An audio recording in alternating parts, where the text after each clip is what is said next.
una sa lahat, nabulabog ang mga customer ng bar na ito sa Cebu City nang bigla na lang may nagrambulan sa loob. May mga nagpalitan ng suntok. At may mga naghampasan din ng upuan. Nahirapan ang mga CQ na awatin ang mga nagrambulan. Ang ugat ng away na yan, abangan, maya-maya lang. Live mula sa himpilan ng News 5. Simulan na ang balitaan dito sa Frontline Pilipinas. Magandang gabi Pilipinas, ikapitong araw ng Mayo taong 2024. Kasama ang buong pwersa ng News 5. Narito na mga po frontline na balita. Aktres na si Maricel Soriano humarap sa Senado matapos madawit sa kumalat na PIDEA leaks. First time ko lang po talaga na makatanggap ng imbitasyon na humarap sa Senado. Nakakakabahat, nakakatakot. Git ng aktres, hindi siya sangkot sa illegal na droga.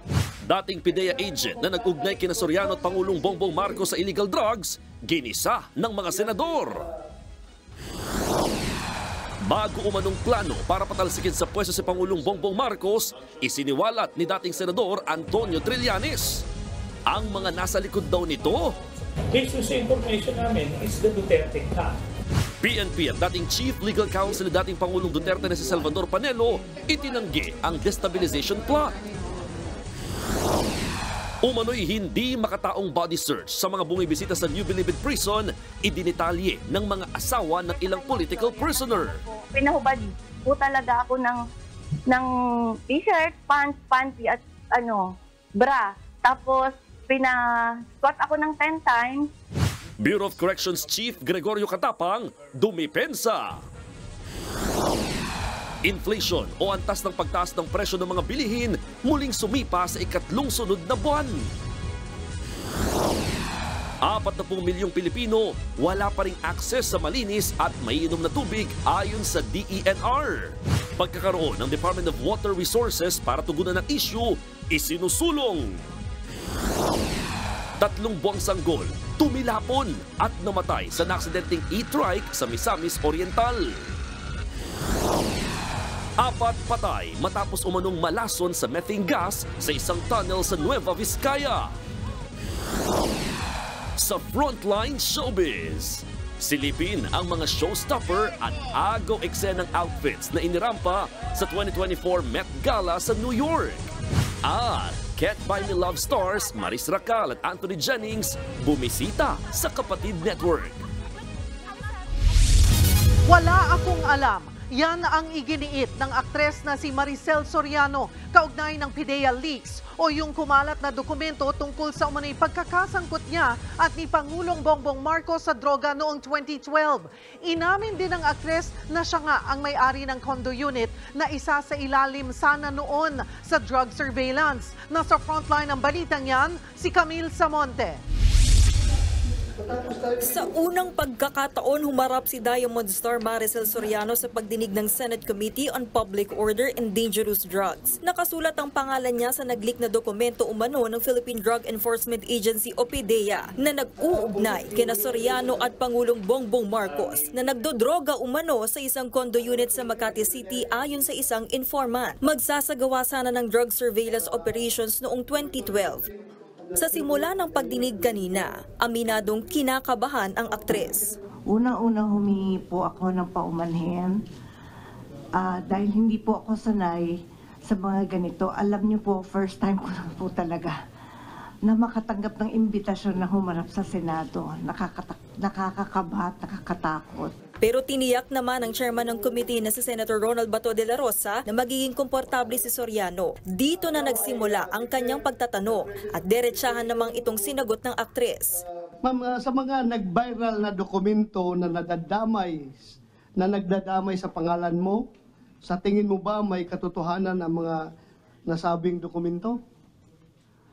Sa tingin mo? Unang-una po, hindi ko alam yung tungkol sa mga dokumento. Nalaman ko na lang yan nung pinakita sa akin. Dahil hindi po ako nagbabasa ng mga ganyan. Wala po akong alam. Wala. Inamin din ni Soriano na siya nga ang may-ari ng condo unit na binalak i-monitor ng PDEA noong March 2012. May property ka ba sa Rockwell? Ikaw ba ang nagmamay-ari ng unit Rizal Tower Building located at Rockwell, Barangay Poblacion, Makati City? Opo. Sa'yo yon. Opo. Yung Hanggang 2012 po, nabenta ko na ho yun. Wala na ako doon. Parehong 2012, binenta ni Soriano ang naturang unit at ang PDEA document ng planong surveillance. Ang hindi malinaw ay kung anong buwang ibinenta ng aktres ang condo unit. Blurred ang iba pang laman ng document at kung sa kanya pa ba ito nakapangalan nung inilabas ang pre-operation report ng PDEA noong March 2012. Handa naman daw ipakita ni Soriano ang deed of sale ng nasabing condo unit. Kasabay niyan, inungkat din ni De La Rosa ang 2011 pang kontrobersya tungkol sa umano'y pagkukokain ng aktres at pangmamaltrato raw sa kanyang mga dating kasambahay. totoo na binugbog mo sila o hindi?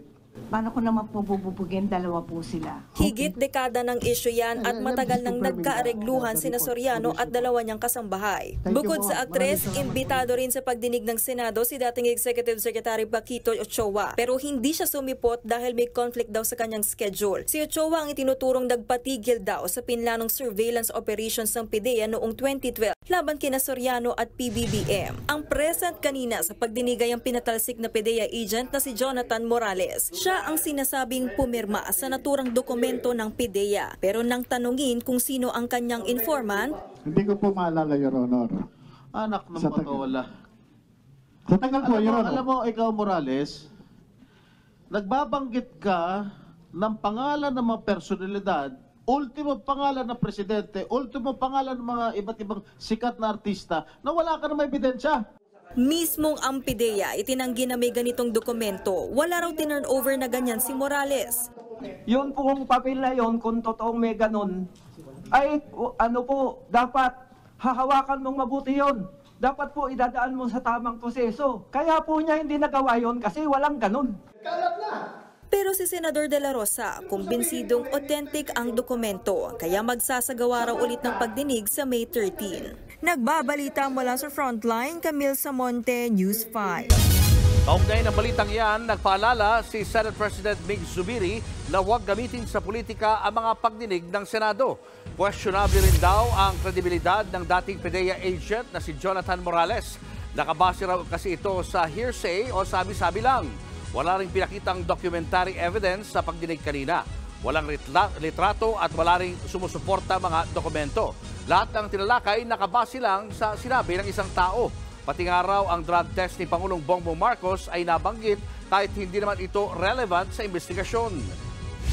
We respect the committee's right to perform oversight functions in aid of legislation. However, we just like to remind our colleagues to be very careful not to use the hearings in aid of political persecution. Iniugnay ang PDEA leak sa umano'y planong pagpapatalsik kay Pangulong Bongbong Marcos. Ayon yan kay dating Senador Antonio Trillanes. Bukod dyan, nagre-recruit din daw ng mga miyembro ng PNP para sa ouster plot. Nasa frontline ng balitang yan si Maricel Alili. May bago na naman umanong plano para patalsikin sa pwesto si Pangulong Bongbong Marcos. Alegasyon ni dating Senador Antonio Trillanes, si dating Pangulong Rodrigo Duterte ang nasa likod ng plano. Based sa information namin is the Duterte camp. Ayon kay Trillanes, may mga aktibong senior members ng PNP na nagre-recruit para sa ouster plot laban kay Marcos. Gusto raw kasi ng kampo ni Duterte na makabalik sa kapangyarihan. Ngayon lang, ang nadagdag lang na dimension is kung magpa-power grab sila after June 30, pwedeng mag-re-election si Sara Duterte, assuming it was done through an impeachment or yung withdrawal of support, kagaya yung ginawa ng EDSA 2. But if it's a straightforward people power or coup, ako naniniwala ang pauupuin nila si Duterte mismo. Minamadali raw ng kampo ni Duterte ang pagbuwag sa administrasyon dahil sa Hunyo o Hulyo ay ilalabas na umano ng International Criminal Court ang arrest warrant kaugnay ng war on drugs. Pero sabi ni Trillanes, hanggang ngayon wala pa namang nagre-recruit para sa ouster plot. Iginiit naman ng PNP, wala silang namomonitor na destabilization plot sa kanilang hanay.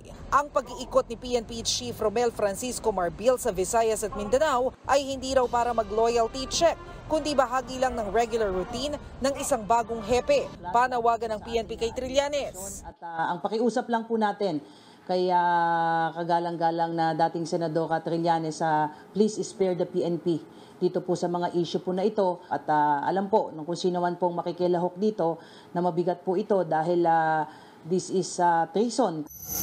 Maging si Senador Bato de la Rosa, bumuelta kay Trillanes. Sinabi kasi ng dating senador na ang tinaguriang PIDEA leak na nagdadawit kay Pangulong Marcos sa illegal na droga ay bahagi ng ouster plot laban sa kanya.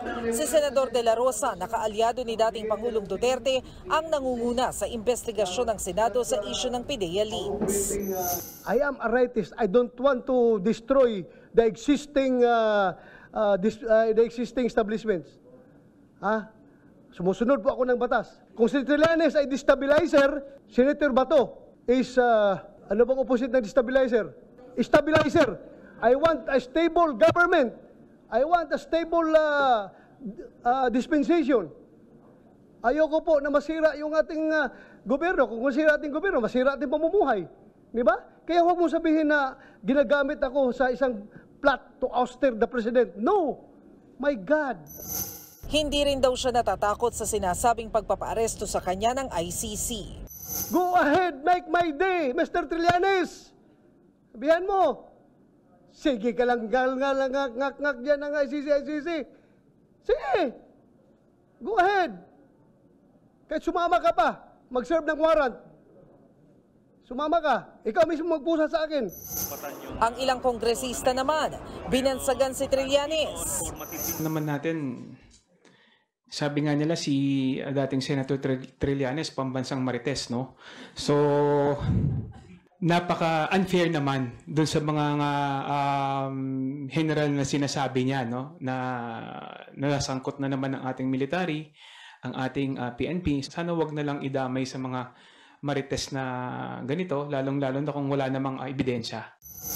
Wala pang pahayag ang Malacanang at ang mga Duterte sa issue. Ang dating Chief Legal Counsel naman ni Duterte na si Salvador Panelo, tinawag na kasinungalingan at kalokohan ng mga pahayag ni Trillanes. Gusto lang daw ng dating senador ng publicity dahil wala na siyang silbi sa politika. Nagbabalita mula sa Frontline, Maricel Halili, News 5. Nasabak sa Pasay ang higit 60 milyong pisong halaga ng ecstasy tablets na mula pa raw sa the Netherlands. Itinago pa ang droga sa packaging ng dog food at cat food. Nasa frontline ng balitang yan, si Elaine Fulgencio. Idineklara bilang dog food at cat food ang parcel na ito nang dumating sa Central Mail Exchange Center sa Pasay. Pero nang buksan ng mga otoridad, tumambad ang higit 40,000 tableta ng party drug na ecstasy. Nagkakahalaga yan ng 68 million pesos. Ayon sa Philippine Drug Enforcement Agency, nitong Marso pa dumating ang parcel na galing sa Netherlands.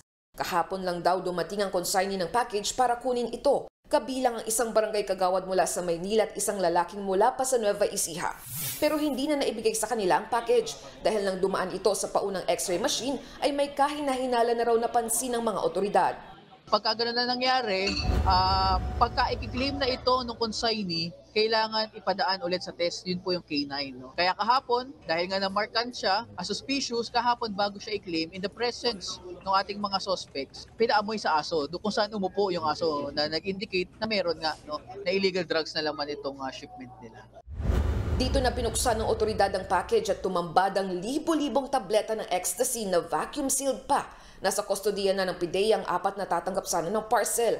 Inihahanda ng mga reklamong isasampa laban sa 4 na sospek. Inaalam na rin ng mga otoridad kung sino ang nagpadala ng droga at kung may kinabibilangan ng malaking grupo ang mga sospek. Anong plano nila dito? Modus na ba ito? Sa initial kasi na natin, parang first time na itong ginawa, no? But nilalaliman pa natin, no? Tinitingnan natin kung talaga pa sila, grupo na ba ito? Nagbabalita mula sa Frontline, Elaine Fulgencio, News 5. Hindi na nakalabas ng buhay ang tatlong pumasok sa isang tunnel sa Bambang, Nueva Vizcaya matapos sumunong malason sa methane gas. Namatay rin ang isa sa mga sasaklolo sana sa kanila. Nasa Frontline ng balitang yan, si Brian Basa. Tulong-tulong ang mga rescuer para sagipin ang 4 na lalaking pumasok sa isang tunnel sa Bambang, Nueva Vizcaya kahapon. Batay sa pagsisiyasat, nagte-treasure hunting umano ang 3 sa mga ito nang matrap sa tunnel. Rumisponde ang kagawad na si Marlon Orden pero hindi rin siya nakalabas. Dito na tumulong ang iba pang residente gaya ni Marlon Siopon. Pero maging si Siopon, hinimatay raw nang pumasok sa tunnel. Mabuti na lang daw at nagtali muna siya ng lubid bago pumasok sa tunnel kaya nasagip ng kanyang mga kasama. Sabi ko, pag pinagpag kong lubid, hilahin niyo na ako. At pinapagpag ko, tapos doon ako nawala ng malay. Humingi na lang tulong ang mga residente sa mga kawaninang binahan na may sapat na gamit kaya nasimulan ang rescue operation. Sa kasamaang palad, patay na ang 3 unang pumasok sa tunnel at ang tutulong sanang barangay kagawad. Bumuhos ang emosyon ng mga kaanak nang makita ang labi ng mga biktima. Ayon sa mga otoridad, nasawi ang mga biktima dahil sa methane gas poisoning. Madalas na merong methane gas sa mga underground area gaya ng mga kuweba at minahan. Delikadong makalanghap nito dahil nagdudulot ito ng suffocation. Bukod dyan, napag-alaman ding kulang sa oxygen sa loob ng tunnel. Kinordonan na ng pulis ang lugar habang patuloy ang investigasyon. Nagbabalita mula sa Frontline, Brian Basa, News 5. 2 magkasunod na sunog ang naitala sa magkahiwalay na lugar sa Maynila. Pahirapan ng pag-apula sa isang sunog na nangyari sa itaas ng kondo. Nasa Frontline ng balitang yan si Marian Enriquez. Pilit inaabot ng mga bumbero ang sunog sa isang unit sa 8th floor ng condominium na ito sa Camba Street, Binondo, Maynila. Sa tindi ng usok, nahirapan silang akyatin ng mismong unit dahil may kataasan. Umakyat pa sila sa katabing gusali para bombahin ng tubig ang nasusunog na kwarto. Ayon sa mga otoridad, bandang alas 9 kagabi sumiklab ang sunog. Imbaka ng karton at plastic materials ang nasunog na unit kaya mabilis na lumaki ang apoy. Isang kwarto lang naman yung involved. Kaya lang storage room kasi ito, so ang mga laman, ang mga stocks niya bagong puno siya. So puno siya ng mga gamit. Ang mga nadaanan namin, mga plastic wares, plastic balloon. So kaya ganun ka itim yung usok niya. Sa kasagsagan ng pagpatay sa apoy, isa sa mga volunteer ang kinapos ng hininga. Kinapos siya ng hangin, so naila kaagad siya at na-treat naman agad ng EMS natin. Nabigyan naman kaagad siya ng oxygen. May 2 ring bumbero ang sugatan sa sunog. Alas 4 ng umaga na nang ideklarang fire under control ang apoy. Inaalam pa ang mitsa ng sunog at kung magkano ang pinsala. Sa Sampaloc, Maynila naman, halos maabo na ang 2 palapag na gusaling ito na nagsisilbing barangay hall at bahay ng kapitan dahil sa sunog kaninang alas 5:30 ng umaga. Kwento ng kapitana ng barangay, sa pamilya ng kanyang mister ang gusali kaya sa 2nd floor sila nakatira. Habang sa 1st floor naman ang barangay hall. Nagising na lang daw siya sa tawag ng kanyang kapitbahay. Di ko naman naririg na sunog-sunog. Basta chairman lang. So ang initial isip ko, ano ba yan? May gulo yata, kaaga-aga. Hindi susi lang. Ngayon, paglabas ko po, mausok na. Sa bodega raw ng barangay hall, nagmula ang sunog. Mag-aalas 7 na nung umaga nang magdeklarang fire out ang mga bumbero. Walang naisalbang gamit sa bahay o sa barangay ang kapitana. Hindi pa po namin maisip. Wala pa po yung saan kami titira, mag-ina, at saka yung saan ako magbabarangay. Wala pa po ako maisip. Lalo-lalo po piyesta namin sa 26. Hindi ko po alam kung paano kami magpapunksyon. Malungkot kami mag-ina lang kasi kamamatay din lang po ng mister ko. Nasa 20,000 piso ang halaga ng pinsala. Inaalam pa ang mitsa ng sunog. Nagbabalita mula sa Frontline, Marian Enriquez, News 5. 3 sundalo ang patay matapos mabangga ng tanker truck ang sinasakyan nilang tricycle sa Nueva Ecija. Habang sa Misamis Oriental, patay din ang 3 buwang gulang na sanggol sa banggaan ng e-trike at bus. Nasa frontline ng balitang yan, si Elaine Fulgencio. Tumagilid ang e-trike na ito sa gilid ng National Highway sa Lagindingan, Misamis Oriental matapos mabangga ng pampasaherong bus nitong linggo. Sakay ng e-trike ang isang buong pamilya. Nabalian ng paa ang driver na siyang padre de pamilya matapos maipit. Tumilapon at bumulagta naman sa gilid ng kalsada ang kanyang asawa. Sugatan ng isa nilang anak na babae. Pero ang masaklap, hindi nakaligtas ang isa pa nilang anak na 3 buwan pa lang matapos ding tumilapon sa kalsada. Sa investigasyon, papunta sa prayer meeting ang pamilya na kinailangang dumaan sa National Highway. Galing naman sa terminal ang bus at nang papasok na sa highway, hindi raw napansin ng driver ang e-trike kaya hindi agad nakapagpreno. May preno to hindi naka-apply yung driver ng brake, human error, saka nabigla na yung driver na may nakita sa tumaan sa National Highway na trike. Hindi na magsasampa ng kaso ang pamilya matapos mangako ang bus driver na sasagutin ng lahat ng gastos sa ospital, pagpapalibing at sa nasirang e-trike. Sa Cabanatuan, Nueva Ecija, 3 sundalo ng Philippine Army ang patay habang isang sugatan ng mabangga ang sinasakyan nilang tricycle ng kasalubong na tanker truck sa Vergara Highway kahapon. Sa lakas ng salpukan, wasak ang harapang bahagi ng tricycle. Base sa investigasyon, unang nabangga ang tricycle ng SUV na nasa likuran nito. Nawalan ng kontrol ang driver ng tricycle kaya napunta sa kabilang linya ng kalsada. Tiyempong dumaraan ng tanker truck kaya nabangga nito ang tricycle. Inihahanda na ang kasong posibleng isampa laban sa driver ng truck. Nagbabalita mula sa Frontline, Elaine Fulgencio, News 5. Pinangambahang bumaba sa minimum operating level ang tubig sa Angat Dam dulot ng matinding init. Ayon naman sa Pag-asa, tapos na ang pinakamalalang init na naranasan ng bansa ngayong taon. Nasa Frontline na balitang yan, si Mon Gualvez. Dahil sa matinding init, patuloy ang pagbaba ng level ng tubig sa Angat Dam. Mula 185.65 meters kahapon, nasa 185.18 meters na lamang ito ngayon. Ang Angat Dam pa naman ang nagsusupply ng 97% ng tubig sa Metro Manila at irigasyon sa mga sakahan sa Bulacan at Pampanga. Ang problema, walang nararanasang pag-ulan sa bahagi ng Angat Dam kaya hindi umaakyat ang level ng tubig. Mas marami pa ang gumagamit ng tubig ngayong tag-init.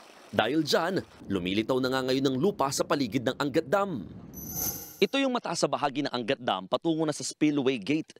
Inaabot ng nasa 190 meters pataas ang water level dito. Pero dahil sa matinding init at patuloy na pagbaba ng level ng tubig, yung dating puno pa, ngayon may mga portion o bahagi na natutuyo na.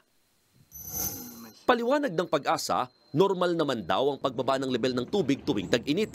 Pero mas malala ito ngayon dahil sa El Nino. Sa katapusan ng Mayo, posibleng araw itong bumaba pa ng 180.5 meters o malapit sa minimum operating level ng dam.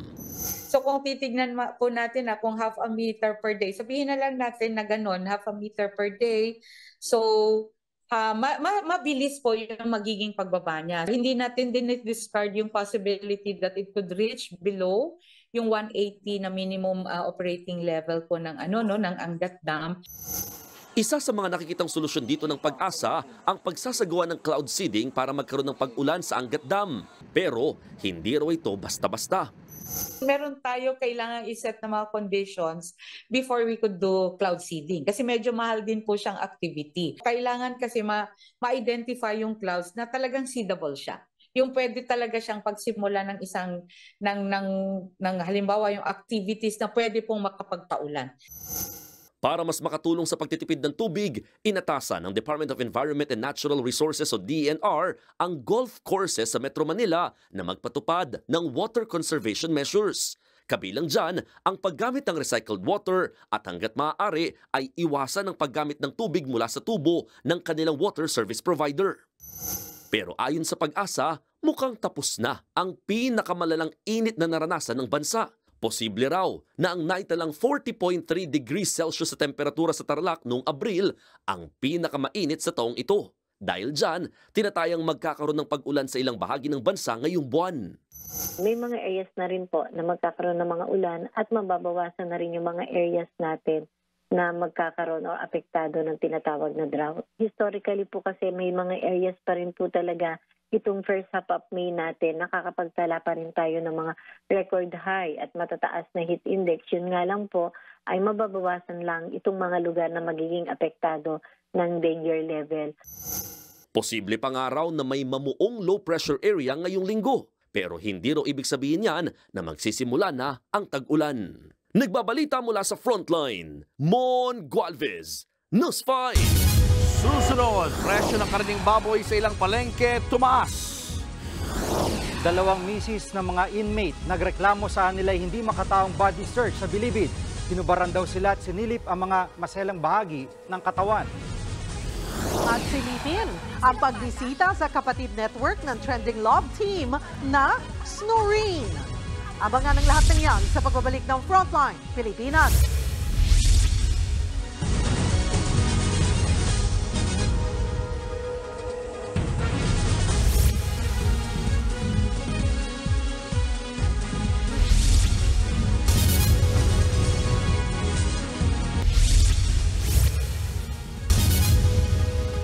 Hinatak ng MMDA ang ilang sasakyang iligal na nakaparada sa Mabuhay Lane sa Quezon City. May ilan pang nagmatigas at nakipagsagutan sa mga operatiba. Nasa frontline ng balitang yan si Gerard de la Peña. Nasampulan ng armored van na ito sa ikinasang clearing operation ng MMDA sa kahabaan ng Panay Avenue sa Quezon City. Isa ang Panay Avenue sa Mabuhay Lanes o yung mga alternatibong ruta.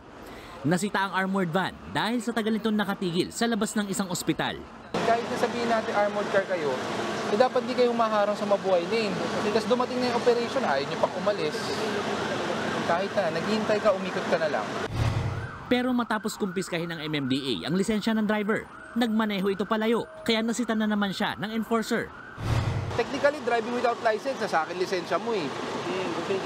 Sinabi ko sa'yo, tumabi ka, di ba?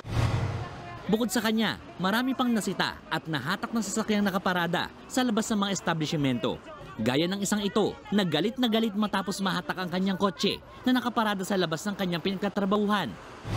Hindi kami taga-China, nakakalaban nyo! Di pwede yan! Hindi ako pumapayag!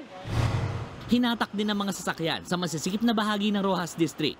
Ganyan din ang eksena sa kahabaan ng E. Rodriguez Avenue. Ang isang ito, hinatak pa rin kahit nakaparada sa tapat ng tindahan ng may-ari. Kung titingnan natin, parang wala namang mali sa pagkakaparada ng mga sakyang ito dito dahil nasa designated parking ito nitong establishmentong ito. Pero dahil tinatamaan ito yung pedestrian walkway o yung bangketa, maituturing pa rin ng mga ito na illegally parked vehicles. Ayon sa MMDA, magpapatuloy ang clearing operations, lalo't pinaghahandaan na ang rehabilitasyon ng 3 pang malalaking infrastruktura sa Metro Manila. Kabilang ang Magallanes Flyover na sisimulan ng rehabilitasyon ngayong buwan, pati ang Guadalupe at Lambingan Bridge na aayusin bago matapos ang taon. Patuloy din ang pagkukumpuni sa Kamuning Flyover na inaasahang matapos sa Oktubre. We want to ensure the public na yung mga alternate routes na binigay natin is free from any obstruction. We will continue to enforce the traffic rules and regulations para po magkaroon ng tuloy-tuloy na daloy ng trapiko. Wala ring tigil ang operasyon ng Special Action and Intelligence Committee for Transportation o SAIC para manghuli ng mga pasaway na motoristang dumaraan pa rin sa EDSA busway kahit bawal. Kabilang nga ang ambulansyang ito na wala namang sakay na pasyente. Napag-alamang nahuli na rin siya sa parehong violation kahapon. Kailanganin po kasi ako doon kasi puno, sir, yung paglagpas ko ng barikada. So hindi ako nakapasok sa loob. Kaya nga bumabalik ako sa loob. Wala po tayong magagawa kung tutuluyan tayo ni sir kasi sinunod ko lang yung kaway niya. May nahuli ring 2 motorsiklo. Ang isa, sinubukan pang tumakas, pero naharang ng mga enforcer. Si Maggio kanina nalanganin na ako. Pero alam niyo bawal? Opo. Paulit-ulit ng paalala na bukod sa EDSA carousel bus, pwede lang dumaan sa busway ang mga emergency vehicle gaya ng fire truck, ambulansyang may dalang pasyente at police vehicles. Pinapayagan din ang sasakyan ng presidente, vice president at ilang high-ranking officials ng gobyerno. 5,000 hanggang 10,000 piso ang multa at posibleng suspindihin din ang lisensya. Nagbabalita mula sa Frontline, Gerard de la Peña, News 5. Sa gitna ng matinding iginit, nasa 40 milyong Pilipino ang walang access sa malinis at maiinom na tubig ayon mismo sa Department of Environment and Natural Resources. Kaya naman sa Senado, muling nabuhay ang pagsusulong na bumuo ng ahensyang tututok mismo sa issue sa tubig. Nasa frontline ng balitang yan, si Maricel Halili. Magtipid ng tubig. Yan ang paulit-ulit na panawagan ng gobyerno sa publiko sa gitna ng epekto ng El Nino. Yun nga lang, marami pa pala sa mga kababayan natin ang wala namang titipiring tubig. Ayon sa Department of Environment and Natural Resources, nasa 40 milyong Pilipino ang walang access sa malinis at maiinom na water supply. Ibig sabihin, wala silang sariling gripo sa bahay, kaya nag-iigib sila sa sapa o bukal. Karamihan daw sa mga ito nakatira sa Bangsamoro Region. Para tugunan ng issue, plano ng DENR na maglagay ng mga modular desalination system sa mga apektadong lugar. Ginagamit ito para ma-convert ang tubig dagat sa fresh water at magamit pang luto at pang-inom. Nagkakahalaga ang bawat desalination plant ng 5 hanggang 8 milyong piso. Nasa 65 barangay daw ang prioridad na malagyan ito. Para siyang pangsala na kung saan ay through pressure ay pipilitin na pumasok yung tubig dito sa membrane na to at maiiwan dahil maliliit lang yung butas ng filter, maiiwan ang lahat ng salt at ang lalabas lang ay yung fresh water.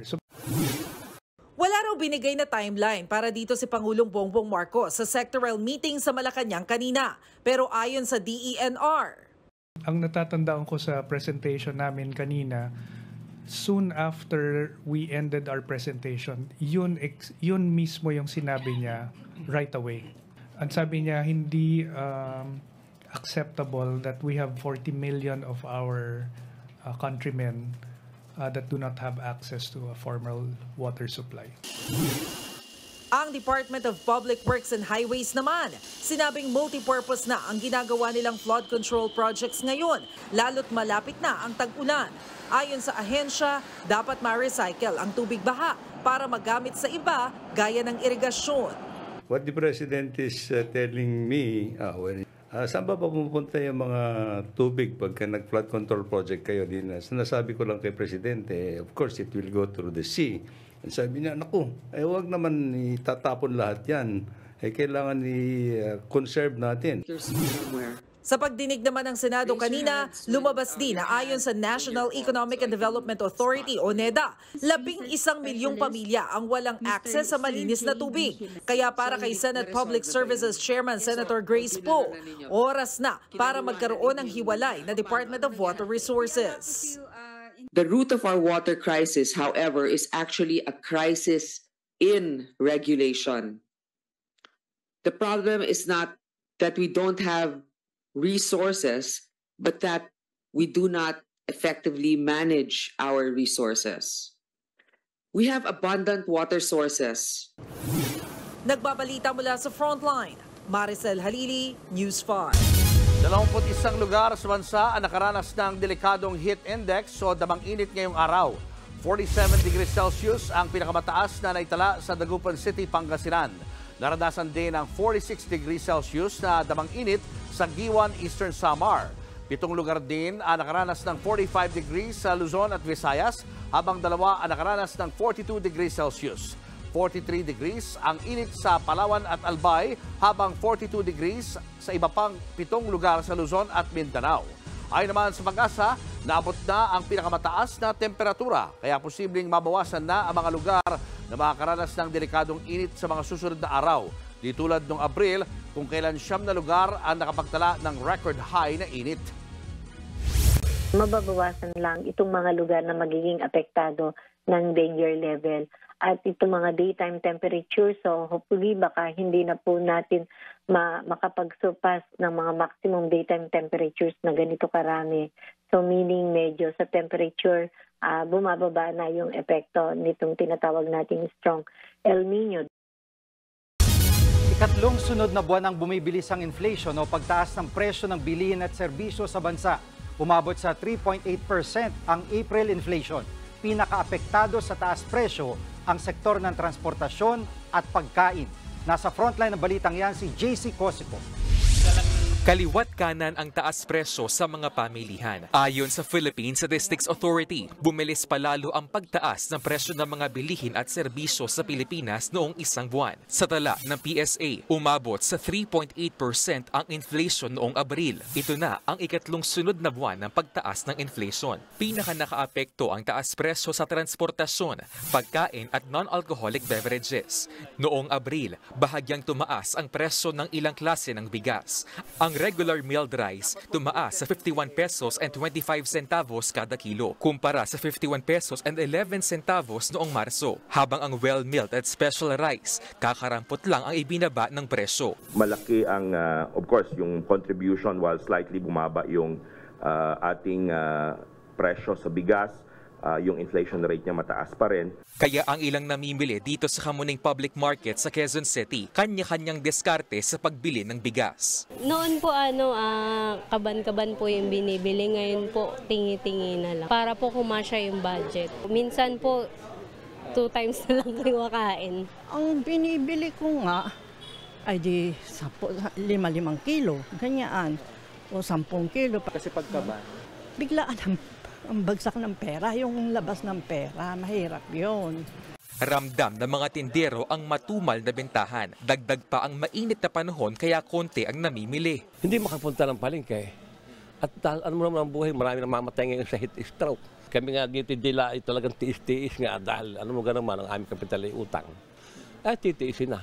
Ayon sa PSA, dedepende sa supply mula sa world market at lokal na produksyon kung magpapatuloy ang pagbaba ng presyo ng bigas. Bukod sa bigas, nakaapekto rin sa inflation ang ilang gulay. Bagamat bumaba ang presyo ng sibuyas sa 126 pesos kada kilo, naging mabagal naman ang pagbaba nito kumpara sa mga sinundang buwan. Ayon naman sa National Economic and Development Authority o NEDA, gumagawa na ng mga hakbang ang gobyerno para masiguro ang food security sa bansa sa gitna ng El Nino at nagbabadyang La Nina. Kailangan daw palakasin ang lokal na produksyon sa agrikultura para masigurong may sapat na supply. Nauna nang pinirmahan ni Pangulong Bongbong Marcos sa Executive Order No. 59 para mapabilis ang implementasyon ng mga infrastructure project. Ang ilang proyekto ayon sa NEDA ay makakatulong para mabilis na maihatid ang mga agriculture products sa palengke na makakatulong para mapababa ang presyo ng mga bilihin. Nagbabalita mula sa Frontline, JC Cosico, News 5.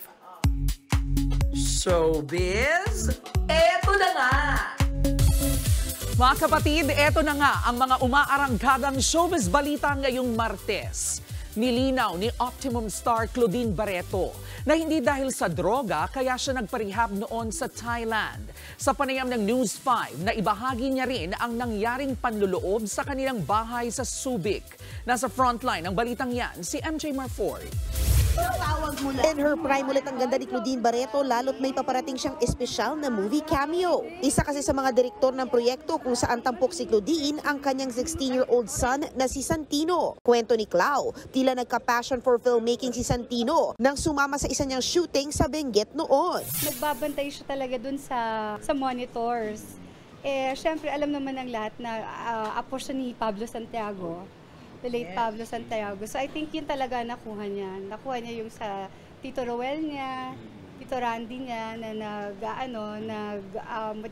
nagde-direct. So I think doon din siya. Kung anong fresh ni Claudine ngayon, di naman nakaka-fresh ang mga pinagdadaanan niya sa buhay lately.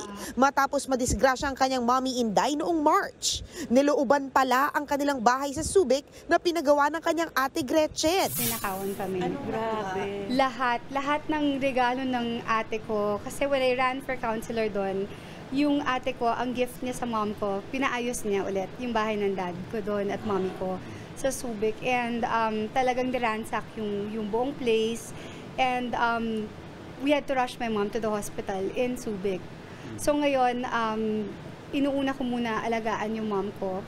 Hot topic din ang recent guesting ni Claudine sa vlog ni OG Diaz. Nireveal niya kasi rito na nagpa-rehab siya noon sa Thailand. Yung rehabilitation na pinuntahan ko wasn't for drugs but was for PTSD, post-traumatic stress disorder. Giit pa niya, it's about time na tanggalin ang stigma sa pagpaparehab. Hindi raw dapat ito ikahiya at dapat ay malayang pinag-uusapan. Pag kasi sinabing rehab drugs hindi ganun. okay. Of course, yung PTSD, that's a trauma na nandyan talaga for life na kailangan talagang i-address. And I'm just glad that I have good doctors, I have a good therapist. Nagbabalita mula sa Frontline, MJ Marfuri, News 5. Eto pa nga, magbabalik na sa Lunes ang mga graduate ng Northford High para sa mystery thriller na kapatid Dreamscape series na High Street. Sequel po ito ng nag-hit na serye ng Senior High last year. Present sa media launch kanina sa Taguig ang mga bidang sina Juan Carlos at Andrea Brillantes. Kasama pa si Good Morning Kapatid host Dimples Romana na mysterious ang magiging karakter. Mula sa mga masiselang issue ng mga Gen Z sa Senior High, tatalakay sa ilan pang problema sa lipunan ang High Street. Ipapalabas ang High Street sa Todo Max Primetime ng TV5. Susunod, lumang barkong made in China na palulubugin sa Balikatan exercise, nakapwesto na sa West Philippine Sea. AFP Westcom Chief Alberto Carlos na nag-personal leave, hindi raw dahil sa umano'y new model arrangement sa Ayungin Shoal. Ang bala ni Maris Racal at Anthony Jennings magtutuloy-tuloy raw matapos ang Can't Buy Me Love. Yan at iba pa sa pagbabalik ng Frontline Pilipinas.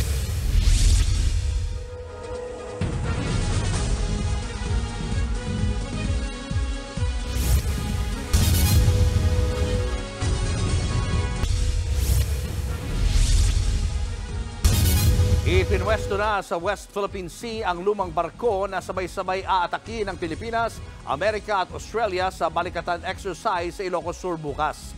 Una nang umalma ang Beijing sa planong pagpapalubog sa barko na made in China. Nasa frontline ng balitang yan si Brian Castillo. Hinila na palaot ng tugboat ng Philippine Navy ang lumang warship nila na BRP Lake Caliraya. Ito ang magsisilbing target sa gagawing maritime strike exercise sa West Philippine Sea, hindi kalayuan sa baybayin ng Lawag, Ilocos Norte bukas. Ipopwesto ang BRP Caliraya sa dulo ng territorial waters ng Pilipinas o 8.5 nautical miles mula sa baybayin ng Ilocos. Ang eksena, ituturing itong kalaban sa laot na malayo pa lang. Susubukan ng pulbusin ng mga barko, eroplano at mga land-based weapons ng Pilipinas at Amerika. Nagkataon namang made in China ang BRP Caliraya. Kaya ang Beijing matagal nang nagbabala na ituturing nilang pambubuyo kapag pinalubog ang barko. Pero sabi ng AFP, we will be firing at the vessel but not necessarily sink it. So just simulations po of actual events that gonna come in. Integration daw ng iba't ibang armas ng Pilipinas, US at Australia ang hahasain sa maritime strike exercise bukas. Ibig sabihin, hahasain ng kasanayan ng mga sundalo na sabay-sabay umatake sa kalaban gamit ang iba't ibang asset at armas. It's not the question kung lumubog. The question should be asked if there was really integration from all these different components during the conduct of exercise. The other platforms will not be able to fire their particular part if at the very first strike, lumubog na kagad yung... Sa May 10 na magtatapos ang Balikatan exercise. Pero ang China naman, hindi pa tinitigilan ng issue tungkol sa pinasok daw na kasunduan sa kanila ng AFP Western Command kamakailan. Nakapaloob daw sa kasunduan ang bagong modelo kung paanong aayusin ang tensyon sa Ayungin Shoal. Mariin itong pinabulaanan ng AFP. Pati ang Philippine Navy, kinastigo rin ang pahayag na yan ng China. I call this zombie stories. Long dead, but yet revived from the grave. The best approach for this is to put these stories rightfully where they belong, in the grave, never to be heard again. Nagbabalita mula sa Frontline, Brian Castillo, News 5. Nakalib sa trabaho si AFP Western Command o Westcom Commander Vice Admiral Alberto Carlos. Ayon kay AFP spokesperson Colonel Francel Padilla, personal ang dahilan ng leave ni Carlos. Wala raw itong kinalaman sa manoy new model arrangement o ang sinasabi ng China na bagong kasunduan ng Westcom para paupain ang tensyon sa Ayungin Shoal. Una nang pinabulaanan ng AFP ang sinasabing kasunduan, pansamantala namang hahalili sa nakalive na hepe ng Westcom, si Naval Education Training and Doctrine Command Chief, Rear Admiral Alfonso Torres Jr. Nagdeklara ng state of emergency sa bayan ng Mamasapano sa Maguindanao del Sur dahil sa kabi-kabilang bakbakan ng mga teroristang grupo at puwersa ng gobyerno doon. Nitong Mayo, dalawang grupo ng Moro Islamic Liberation Front o MILF ang naglaban dahil sa umano'y away sa lupa. Nauna nang nagsagpaan na ang grupo at Bangsamoro Islamic Freedom Fighters sa mga pulis at sundalo matapos umanong tambangan ng BIFF ang sasakyan ng mga pulis noong April 2. Aabot sa higit 1,000 pamilya sa Mamasapano ang apektado ng mga bakbakan. Palalakasin naman ang seguridad sa mga apektadong barangay roon.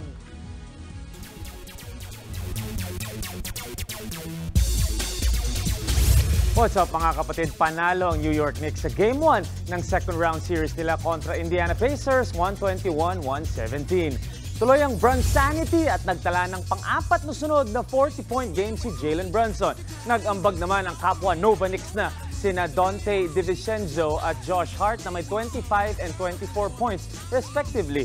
Lamang pa ng 87-82 ang Pacers papasok ng fourth quarter pero nagpakita ng matinding composure at conditioning ang Knicks para masecure ang panalo sa huling 12 minutes. Mananatili ang serye sa New York para sa Game 2 sa Thursday, Philippine time.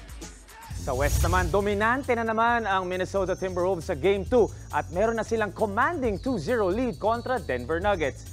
Nagtulungan ang dynamic duo ni Karl Anthony Towns at Anthony Edwards na parehong natapos ng may 27 points each. At kahit hindi nakalaro si Rudy Gobert, nagpakita ng matinding depensa ang Wolves na lumamang by as much as 32 points kalaban ng defending champions. Ang mas matindi pa dito, lilipad na ngayon ang parehong kupunan sa Minnesota para sa next 2 games na maraming nagsasabi na maaaring sweep ang mangyari.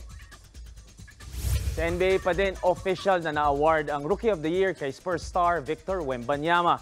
Nag-average this season ang first pick ng 21.4 points, 10.6 rebounds, 3.9 assists, and league-high 3.6 blocks a game. Unanimous ang naging voting at nakuha ni Wemby ang lahat ng 99 first-place votes galing sa media panel. Siya din ang unang NBA Rookie of the Year na galing sa France at pangatlo na naglaro sa Spurs kasama nina David Robinson at Tim Duncan. At hindi pa tapos ang season ni Wemby dahil finalist din siya sa Defensive Player of the Year kalaban sina Rudy Gobert at Bam Adebayo. Huwag kayong alis mga kapatid, may sports pa tayo mamaya. Susunod, dalawang grupo nagrambulan sa food park sa Cebu City nang dahil daw sa selos. Sampul sa video kung paano winasak ng buhawi ang isang pasilidad sa Amerika. At patay sa matinding baha sa Brazil, umabot na sa 85. Tutok lang mga kapatid, magbabalik pa ang Frontline Pilipinas.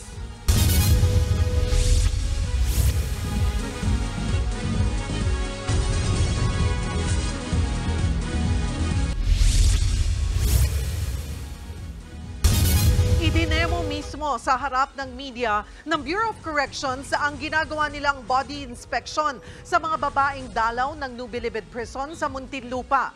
Kasunod yan ng inihaing reklamo ng dalawang misis na mga inmate na pinasquat, hinubaran at sinilip pa raw ang masiselang bahagi ng katawan. Nasa frontline ng balitang yan, si Gary De Leon. Sandangal ko, nawala. Nahihiya ako dun sa sarili ko, nahihiya. Hindi na itago ng dalawang misis ng political prisoners na sina Maricel at Gloria ang trauma ng sumalang sa body inspection sa maximum security compound ng New Bilibid Prison sa Muntinlupa.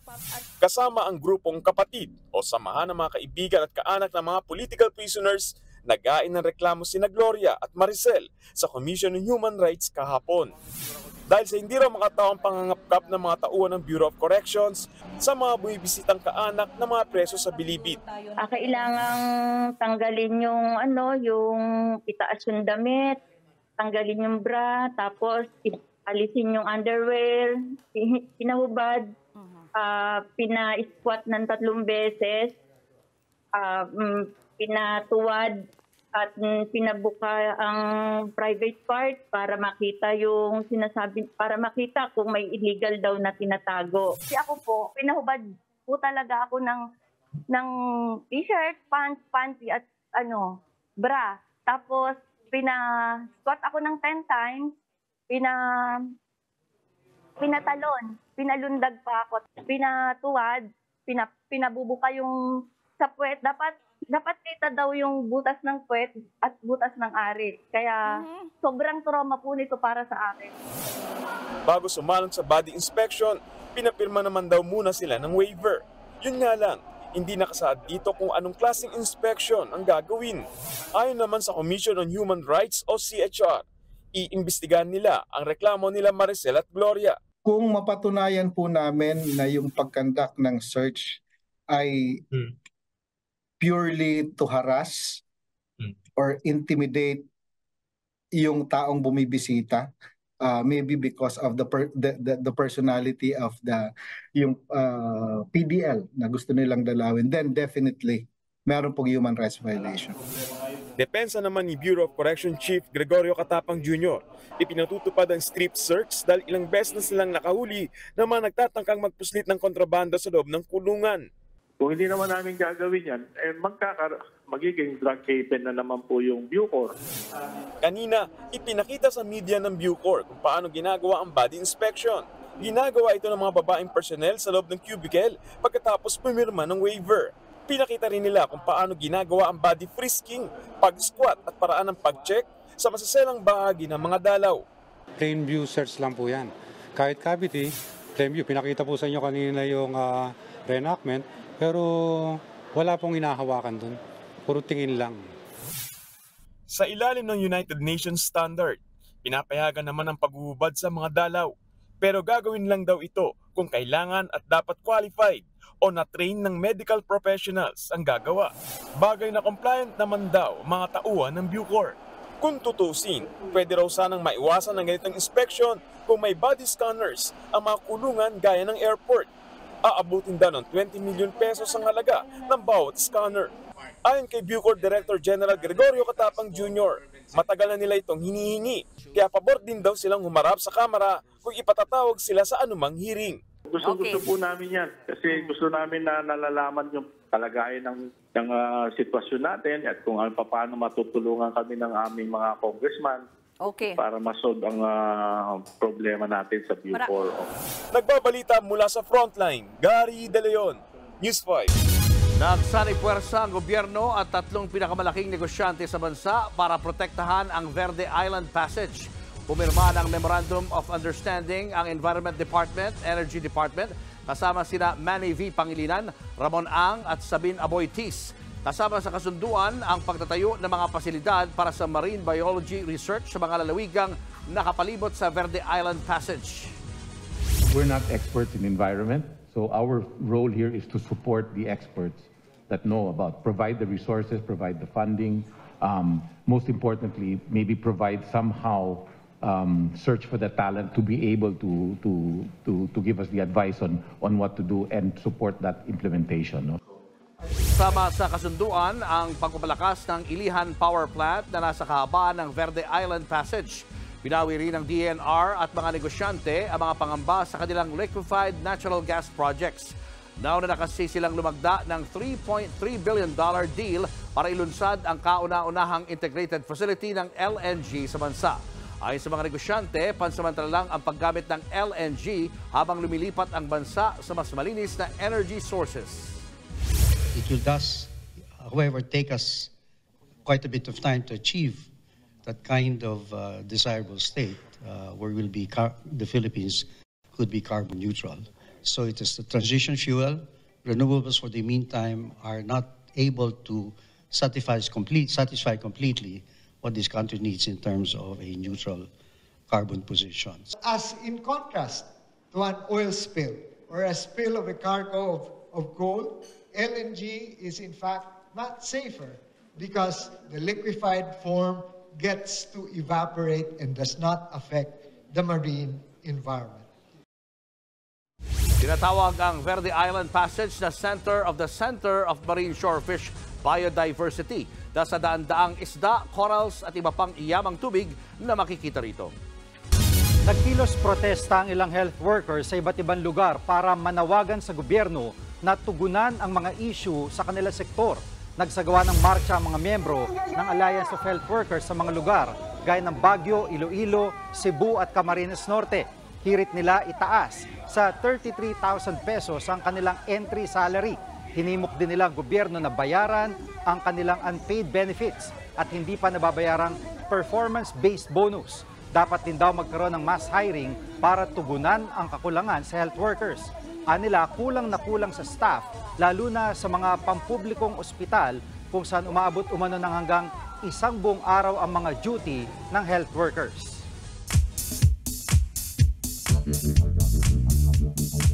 Mga kapatid, ngayong araw, May 7, ipinagdiriwang ang National Health Workers Day.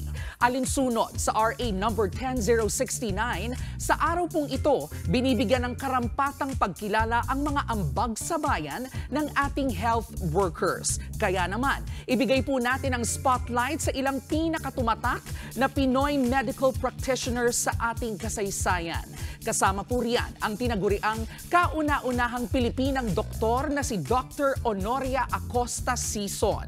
Siya po ang kauna-unahang Pinay na nagtapos sa American Medical School at kauna-unahan ding babaeng obstetrician o eksperto sa pagpapaanak at pag-aalaga sa mga buntis. Pagdating naman sa pediatrics o medical care para sa mga bata sa bansa, kilala si Dr. Fed Del Mundo. Siya po ang nagtayo ng kauna-unahang pediatric hospital dito sa Pilipinas, ang The Children's Medical Center na itinayo noong 1957. Ang kauna-unahang Pinoy na neurosurgeon naman ay ang tinaguriang The Brain Man na si Dr. Victor A. Reyes. Siya po ang first ever Pinoy at Asian na na-certify ng American Board of Neurosurgeons. Ang galing! Sa ngayon, mas marami ng gaya nilang mahuhusay na Pilipinong health workers. Kaya naman, dapat hindi lang ngayong araw natin sila saluduhan.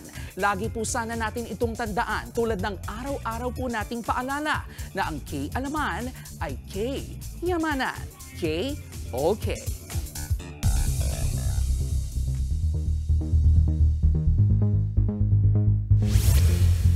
Nasa pool sa video ang pananalasa ng buhawi sa Nebraska sa Amerika. Kita sa dashcam video ng nakaparadang sasakyan na ang pagtuklap ng bubong ng isang establishmento hanggang sa tuluyan nitong winalis ang gusali. Base sa ulat, may mga empleyado sa loob ng manalasa ang buhawi. Maswerteng ligtas silang lahat. Bukod sa gusali, nawasak din ang mga sasakyang nadaanan ng buhawi.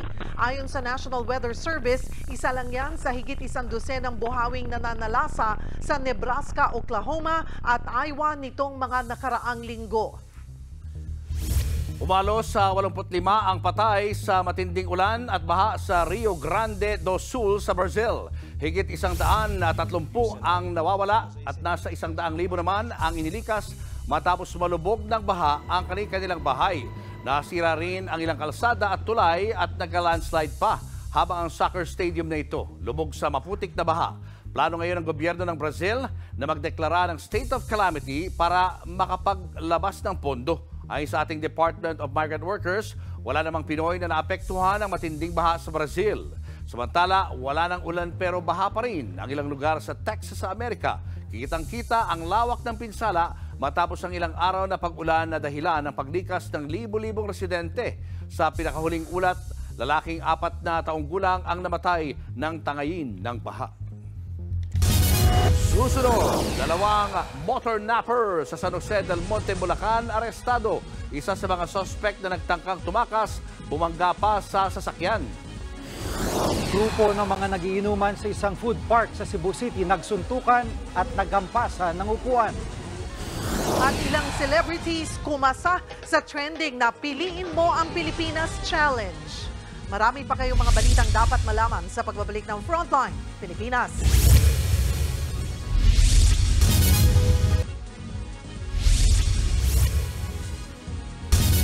Umaaray na ang ilang mamimili dahil pumapalo na sa 400 pesos ang kada kilo ng baboy.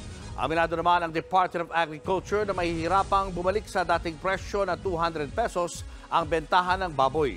Nasa frontline na balitang yan si Shaila Francisco. Mas mahal ng 10 piso ang presyo ng karneng baboy sa Litex Market sa Quezon City kung ikukumpara nung nakaraang linggo. Kung dati 340 pesos ang kada kilo ng liempo, ngayon 350 pesos na ito. 330 pesos naman ang presyo ng kasim. Mas mahal naman sa ibang palengke sa Metro Manila. Pumapalo ng 400 pesos ang kada kilo ng liempo. Ang kasim tumaas na rin ng 380 pesos. Matinding init ang tinuturong dahilan sa pagtaas ng presyo ng baboy. Lagi na lang nila kinakatwiran sa amin na mahirap pagpalaki ng baboy. Kasi maaraw. Kaya ang mga mamimili, umaaray na. Hiling nila, bumalik ang abot kaya nitong presyo. Siguro mga 200 plus, 250, mababa pa. Medyo mahirap na Lagi naman nagtataas Hindi naman na siya bumababa. Dagdag lang ng dagdag. Sana bumalik yung bumura. Kasi wala na. Ubos lahat ng pila Kulang pang sahod. Sa monitoring ng Department of Agriculture, 2020 pa huling naitala ang 200 pesos pababa na average price ng baboy. Matapos niyan, 300 hanggang 400 pesos na ang karaniwang presyuan nito sa merkado. Mismong DA na ang nagsabi, hindi pa babalik sa 200 piso ang presyo ng baboy. Medyo mahirap talaga sa ngayon, Because number one, yung inputs, katulad din sinasabi ni Yusek, yung inputs, like feeds, cost of labor, yan ang nagpapataas ng ng cost ng to produce. Yun ang isang animal for our consumption. Maging ang Samahang Industriya na Agrikultura o SINAG, sinabing baka hanggang 300 pesos kada kilo lang ang pinakamurang maranasang presyo ngayon. Bukod sa pagmahal ng feeds o pakain sa mga baboy, problema pa rin ang African swine fever. Yung ASF naman, ang impact talaga, kumonti yung baboy at nag-increase ka ng biosecurity sa farm, ibig sabihin, dagdag gastos yun. Ibig sabihin ng biosecurity, nag-implement ka ng dati-rati, labas-pasok ko lang na. Ngayon, may mga binibil na disinfectants, tapos yung mga alaga mo, linggo-linggo, ipapatest mo. Hinihintay pa ng DA ang resulta ng mga field trial ng ASF vaccine para makatulong sa pagpapababa ng kaso ng ASF. Nagbabalita mula sa Frontline, Shaila Francisco, News 5. Mga kapatid, ang Premier Volleyball League na ang hawak sa Philippine National Team ng Women's Division of course ng volleyball. Desisyon mismo ng PNVF o Philippine National Volleyball Federation na ibigay ang responsibilidad sa PVL. Ayon sa agreement, ang PVL na din ang magtitrain at magmamanage ng koponan moving forward. Pinangalanan din na coach ng Women's National Team si Brazilian Jorge Edson de Brito. Umpisa ang bagong role ng PVL sa parating na Asian Volleyball Confederation Challenge Cup for Women na gaganapin dito sa bansa sa May 22 to 29. In-announce ng Philippine Badminton Association ang kanilang partnership kasamang Signal sa coverage ng 2024 Philippine Badminton Open. Tatakbo ang elimination round from June 5 to 9 at open ito para sa lahat ng Pinoy badminton players. Isa ito sa qualifying tournaments para sa 2028 Olympics at mapapanood ang mga laban live sa Smart Sports, Puso Pilipinas, sa PBA D-League page at sa Signal. 100,000 pesos ang pinaglalaban ng prize money sa parehong men's and women's singles champions at 120,000 pesos naman para sa men's, women's, and mixed doubles champions. At yan ang mga pandiin ng sports news today. It's your sports Tito Mike Reyes. Peace and love. Susunod, Snow rin magpapaalam kasabay ng pagtatapos ng Can't Buy Me Love. Pero tambalan ni Maris Racal at Anthony Jennings tuloy-tuloy pa rin. A-list celebrities sa entertainment at fashion na agaw eksena sa Met Gala sa New York. At ilang celebrity at online personalities kumasa sa Pinoy Pride trend na Piliin Mo ang Pilipinas Challenge. Tuloy-tuloy pa rin ang makabuluhang balitaan sa pagbabalik ng Frontline Pilipinas.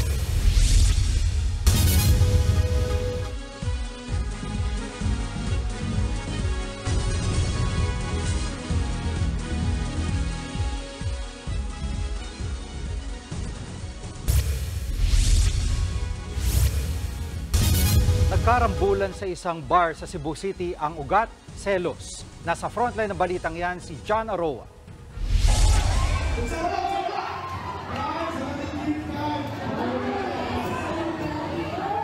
Tila boxing match ang naging tagpo sa food park na ito sa Barangay Bulacau, Cebu City nito linggo ng madaling araw. Sunod-sunod na suntok ang pinakawalan ng lalaking nakadilaw sa isa pang lalaki. Kahit nakatumba na, hindi pa rin huminto. Rumesbak ang kanilang mga kasamaan kaya nagkarambulan. Sa gitna ng pagtatalo, may babaeng pumipigil sa isang lalaki. May isa pang babaeng may kargang sanggol na pinipigil din ang isa pang nakipagrambulan. Natapos lang ang rambol ng pumagitna na mga bouncer at security guard ng food park. Posibleng selos ang ugat ng rambulan sa food park. Inuman lang ang mga involved people and then parang nagkasingitan lang, no? Parang nagsiselos yung lalaki sa isang lalaki na according to him nakatingin sa kaniyang girlfriend. That's the reason why he attacked the boy. Itinanggi naman daw ng kabilang panig na tinitingnan niya ang girlfriend ng nakaalitang lalaki. Hindi niya tiningnan. Nakatingin daw siya the other side. Nakainom na kasi. Ayon naman sa kasintahan na sangkot sa rambol, binastos sila ng isang lalaki sa kabilang table. Di pa raw nakontento at tinapunan pa sila ng beer. Sugatan ang mga nagrambulan. Pero sa huli, nadaan ito sa mabuting usapan at nagkaayos din sila. Nakikipag-ugnayan ng punong barangay sa pamunuan ng food park para mahigpitan ang kanilang seguridad para maiwasang maulit ang gulo. Lalo pat may nakapasok na sanggol sa food park nung oras na mangyari ang rambol. Dadagdagan din ang police visibility sa lugar. Nagbabalita mula sa Frontline, John Arua, News 5. Nabulilyaso ang pagnanakaw ng motorsiklo sa San Jose del Monte, Bulacan. Kinilala ang mga suspect na sina Eric Gurap at John Baleros. Ayon sa mga pulis, ipaparada na sana ng grade 10 student ang motor kahapon ng madaling araw nang bigla siyang puntahan ng mga suspect na nakamotor din at tinutukan ng baril. Tinangay ng mga kawatan ng motor at agad tumakas. Hinabol ng mga pulis ang mga motor napper. Pinaputukan ang mga pulis gamit ang sumpak. Gumanti ng putok ng baril ang mga pulis hanggang sa natamaan sa paa si Gurap. Bumangga naman ang motor ni Baleros sa isang MPV. Pareho silang naaresto at mahaharap sa patong-patong na reklamo. Showbiz, eto na nga! Mga kapatid, eto na nga. Snoreen out, pero Mathon is in. Yan po ang ibinahagi ng trending love team ni Anthony Jennings at Maris Racal kasunod ng nalalapit na pagtatapos ng kanilang seryeng Can't Buy Me Love. Ang dalawa, masayang nakikulitan pa sa Kapatid Network kanina. Nasa frontline ng balitang yan, si MJ Marfori. This is Snoreen signing off. Ang hirap i-let go, but they say all good things must come to an end. Gaya na lang ng iconic love team na Snoreen o Snoop at Irene Q ng hit kapatid Star Creative serye na Can't Buy Me Love. Kanina, ang mga kapatid viewers ang huling kapiling ni Maris Racal at Anthony Jennings sa last ever promo nila together para sa kanilang hit series. Mula sa Good Morning Kapatid. Ano klaseng humor meron ka, baby? European. Hanggang sa One Balita Pilipinas ng 1PH. Don't fret, dahil Mathon era is now signing on naman daw. Gaya ng upcoming film nila kay Jason Paul Laksamana. Sa Mathon, yun, sa Mathon. Mathon na ba? Mathon! Oo, Mathon. Mga Mathon. Pero bago natin i-welcome ang Mathon, kinwento ni Maris at Anthony ang crying session nila noong last day ng taping ng Can't Buy Me Love. Buong cast din yung nalungkot nung after nung last eksena namin. Hindi ko pwedeng sabihin kung ano yung nangyari.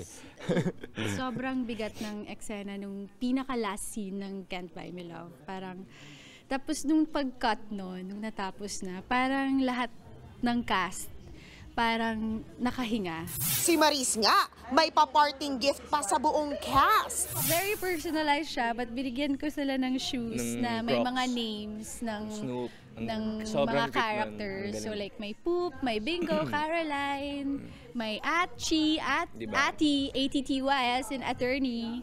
Ayun. May regalo ba kayo sa isa't isa? Regalo? Sarili ko lang po.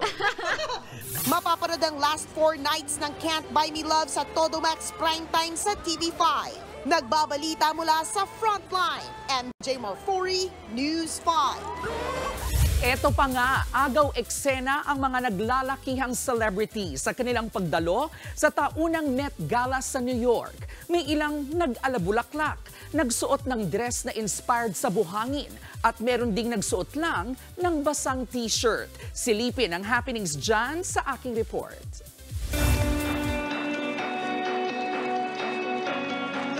Glitz, glamour, at overflowing with sexiness ang latest edition ng isa sa pinakamalaking fashion event sa mundo, ang Met Gala. Sa Metropolitan Museum sa New York, nagtipon-tipon ang ilan sa mga biggest and brightest stars sa entertainment at fashion. As a host, namukadkad sa ganda ang singer-actress na si Zendaya na dumating sa venue with a change outfit pa.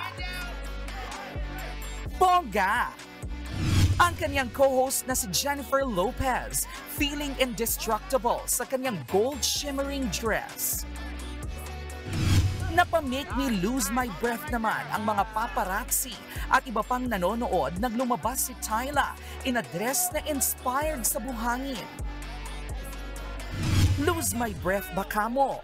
Muli na namang ibinida ng socialite na si Kim Kardashian ang kanyang napakaliit na bewang, all thanks sa kanyang metal corset.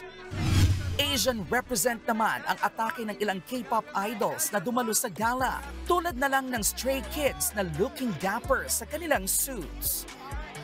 Nandoon din si Blackpink member Jennie. Speaking of Asian, usap-usapan naman ang gown ni Oscar award-winning actress Michelle Yeoh na sabi ng ilang netizen tila nilukot na tinfoil. Slayage pa rin naman si Mother. E kung usap-usapan din lang, ang singer-rapper na si Doja Cat nakatuwalya lang nang dumating sa venue. Hanggang sa magpalit sa isang basang-basang white t-shirt. Met Gala to Wet Gala real quick. Garden of Time ang theme ng mga outfit ng mga guests para sa gala ngayong taon. Yearly itong ginagawa para makalikom ng pondo para sa Metropolitan Museum of Art.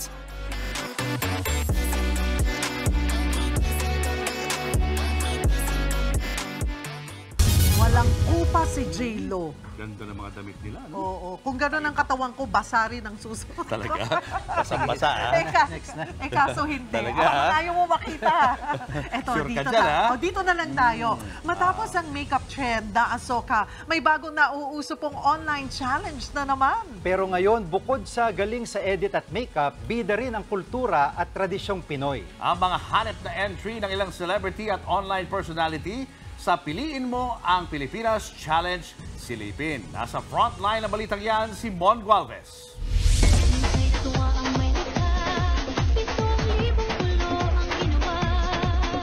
Move aside Ahsoka dahil heto't umaariba na ang bagong trend sa bansa. Hashtag Piliin Mo ang Pilipinas Challenge. Pagandahan ng transition, pabunggahan ng make-up, at syempre, kanya-kanyang paandar sa mga kasuotang talaga namang Pinoy pride. Itong si Magdalena Fox, bukod sa kanyang kakulitan, ilang tradisyon gaya ng panggagamot at pambabatok ang ibinida. Mga bayaning Pilipino noon at ngayon naman ang paandar na tema ni Jomar Lovena sa kanyang entry. Mga Pinoy Fiesta naman ang nasa spotlight ng mga entry ng mga TikTok stars na sina Kapitana at Jomar Yee. Gandang Pilipina naman ang ibinandera ni Batang Quiapo star Ivan Alawi. At Miss Flawless, Sash na Laparan sa kani-kanilang entry. Eto naman, karir kong karir ang online personality na si Lenny Aicardo na bukod sa papalit-palit na costume, may paandar pang pagsasayaw in full Filipiniana sa kalsada. Papahuli ba naman ang original singer ng kantang yan na si Angeline Quinto? Ang kanya namang entry, 2-in-1 na rin dahil ang video, gender reveal para sa kanyang second baby. It's a girl! Congrats, Angge! Nagbabalita mula sa Frontline, Mon Gualvez, News 5. Important talaga, no? Sabi na Oras ang binibilang dyan. Sabi na yung entry mo, hinihintay namin. Oo. Baka naman di na uso yung Asoka Challenge. Kaya nga po eh, Naku, naku, nag-iipon pa akong pang-shoot. Hello, Angeline! Congratulations sa inyo ni Non-Rep. It's a girl. Oo, so may boy na, may girl na. Kompleto na.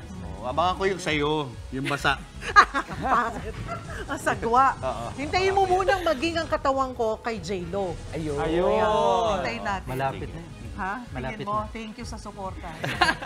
Go, Miss Geng! At yan ang mga balita at impormasyong dapat niyong malaman sa araw na ito. Mga balita para sa may alam at may pakialam. Kami ang inyong mga kasangga sa Frontline Pilipinas.